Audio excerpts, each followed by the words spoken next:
I know King J is like gonna haunt me in my dreams because I never clean my brushes. That's really like such a gross trait to have, is just to not clean your brushes. Like, hi, my name is Rocio and I just don't like to clean my brushes. What's up? Hi, how are you?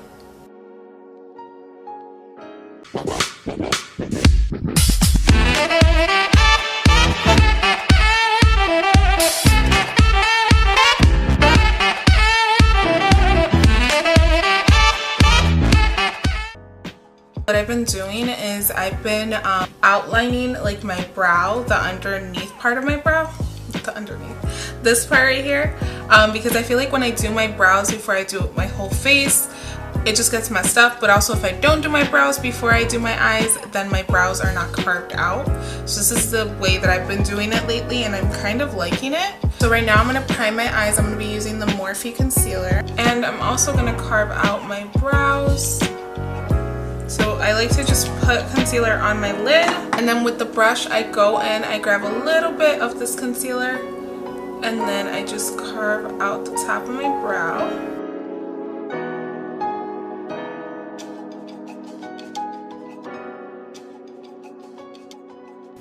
Okay, I'm gonna go in with this pink right here, which is called Powerful, and this is from the Love is Love palette from my brand Midas Cosmetics. So I'm just going to go ahead and blend this out. I'm using a Morphe M441 brush. So now I'm going to be going in with the purple right here, and the name of the purple is Dazzling. So I'm going to be going in with Dazzling, and I'm just using the same brush, which is the M441 brush, and I'm just going to be applying that and blending it out again.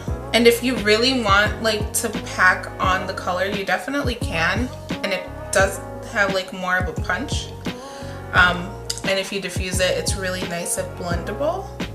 So I'm gonna go ahead and pack it on, and you see how I'm kind of just winging it out, just like the tiniest bit. I don't want to create too much of a dramatic wing, but I also want it to look like I'm flaring it out a little bit. So once everything is packed on, class is in session. I'm going to go ahead with the same brush. I'm going to go back into Powerful, and I'm just going to blend out those edges because ain't nobody like an unblended sister. So I am going to be using the same shade, which is Powerful, and I'm using a different brush. This is from Moda Pro.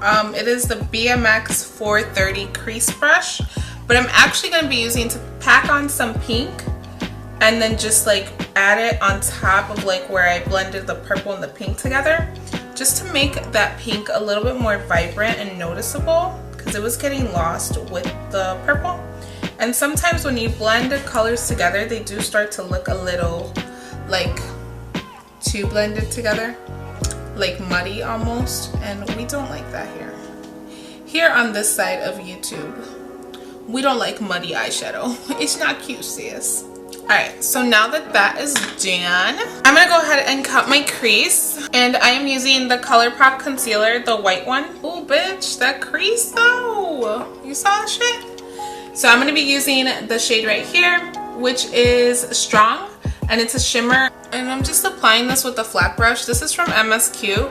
It's like a set of 10 brushes, 10 or 12 brushes. And they're like $5 on eBay. Free shipping. They do take about like 2 weeks to get to you. They're not $5, they're $8. They do take about 2 to 3 weeks to get to you, but they're actually really good brushes. I recommend them. I've washed them multiple times. I haven't had any issues with shedding. So when you use a white base, the color just shows up so much like more vibrant than when you're using just a regular base. So with the same brush that I used to carve out my brow, I'm going to use to create a winged liner, and I'm going to be going in with the same Morphe concealer I used to prime. I'm going to grab a little bit of the NYX glitter, and I'm just going to apply it over top where I put the concealer for the liner, because I really want the pigments to stick. So I'm using the Midas Cosmetics Neon Pigments, and this is the Neon Pink. These pigments are not for use on the eye or even for cosmetic use at all. They're not, sis. These pigments are not for cosmetic use, guys, so please don't use them anywhere on your body. By the way, these brushes, these are art brushes that you get at like the supply store, like the art store. I don't know what the fuck it's called, Hobby Lobby. And they're really good, especially for like precise work. They're super good, guys. I definitely recommend them. I feel like that's pretty good. So I'm gonna clean everything up. I'm just gonna use Q-tips and like a wet wipe, and then I'm gonna come back. My face is gonna be done because I'm gonna be doing that in my other video. And yeah, I'll see you guys in a little bit to finish the under eyes, and my face will be put on and everything. Okay, so now we're just gonna finish the under eye. I am going to be going in with this pencil, neon eyeliner from LA Girl. It's like an electric yellow, and I'm just going to be lining my waterline with that. So I'm going to be going in with the Love is Love palette. Again, I'm going to be using the shade down here, Powerful, and I'm just going to be tapping that in to my waterline. And again, the brush that I'm using is from MSQ, so it came in that pack. And this is just like a rectangle like packing brush. And I'm going to continue just building up that color until it's as pink as I want it to be. You can stop whenever you want. And I feel like when you're doing your under eyes, the best thing to do is just tap it on. Because if you continue tapping, this bottom part just kind of blends out onto your eye, so you don't have to like blend it, if that makes sense. With whatever is left on my brush, I'm just going to diffuse it a little bit.